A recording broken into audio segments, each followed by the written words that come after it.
ओम नमो भगवते वासुदेवाय। श्रद्धालु भक्तों, श्रीमद्भागवत महापुराण के षष्ठ स्कंद के 15वां अध्याय के अंतर्गत चित्रकेतु को अंगिरा और नारद जी का उपदेश का वर्णन है। इसके पहले 14वां अध्याय समाप्त हो चुका है। जहां तक आप कथा श्रवण कर चुके हैं उसके आगे का प्रस्तुतिकरण करता हूं। श्री सुखदेव जी कहते हैं, राजन परीक्षित, राजा चित्रकेतु शोकग्रस्त होकर मुर्दे के समान अपने मृत पुत्र के पास ही पड़े हुए थे। अब महर्षि अंगिरा और देवर्षि नारद उन्हें सुंदर सुंदर उक्तियों से समझाने लगे। उन्होंने कहा, राजेंद्र, जिसके लिए तुम शोक कर रहे हो वह बालक इस जन्म और पहले के जन्मों में तुम्हारा कौन था और अगले जन्मों में भी उसके साथ तुम्हारा क्या संबंध रहेगा। जैसे जल के वेग से बालू के कण एक दूसरे से जुड़ते और बिछुड़ते रहते हैं, वैसे ही समय के प्रवाह में प्राणियों का भी मिलना और बिछोह होता रहता है।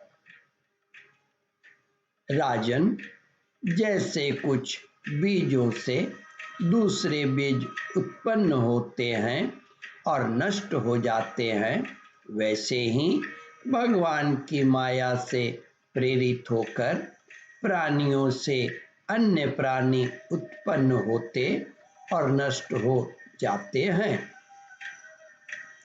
राजन, हम, तुम और हम लोगों के साथ इस जगत में जितने भी चराचर प्राणी वर्तमान हैं, वे सब अपने जन्म के पहले नहीं थे और मृत्यु के पश्चात नहीं रहेंगे।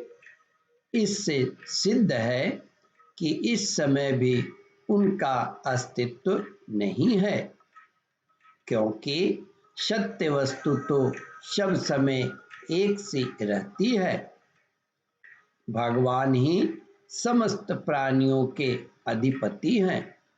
उन्हें जन्म मृत्यु आदि विकार बिल्कुल नहीं है। उनमें जन्म मृत्यु आदि विकार बिल्कुल नहीं है। उन्हें न किसी की इच्छा है और न अपेक्षा। वे अपने आप परतंत्र प्राणियों की सृष्टि कर लेते हैं और उनके द्वारा अन्य प्राणियों की रचना, पालन तथा श्रृंगार करते हैं। ठीक वैसे ही जैसे बच्चे घर घरौंदे खेल खिलौने बना बनाकर बिगाड़ते रहते हैं। राजन, जैसे एक बीज से दूसरा बीज उत्पन्न होता है, वैसे ही पिता की देह द्वारा माता की देह से पुत्र की देह उत्पन्न होती है। पिता, माता और पुत्र जीव के रूप में देही है और बाह्य दृष्टि से केवल शरीर। उन्हें देही जीव घट आदि कार्यों में पृथ्वी के समान नित्य है। राजन, जैसे एक ही मृत्तिका रूप वस्तु में घटत्व आदि जाति और घट आदि व्यक्तियों का विभाग केवल कल्पना मात्र है, उसी प्रकार यह देही और देह का विभाग भी अनादि एवं अविद्या कल्पित है। अनित्य होने के कारण शरीर असत्य है और शरीर असत्य होने के कारण उनके भिन्न भिन्न अभिमानी भी असत्य ही हैं।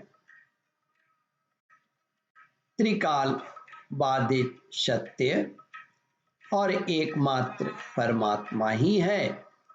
अतः शोक करना किसी प्रकार भी उचित नहीं है।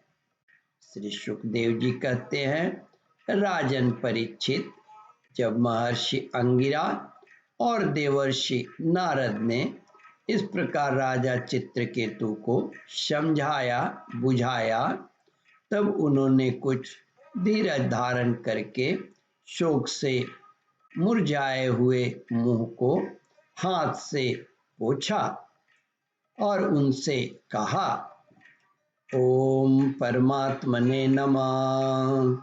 श्रद्धालु भक्तों, इस कथा को ध्यान पूर्वक श्रवण मनन और इसका चिंतन करें। इस कथामृत का रसास्वादन अपने बंधु बांधवों को भी करावे। इस वीडियो को शेयर और सब्सक्राइब करें। ओम परमात्मने नमः।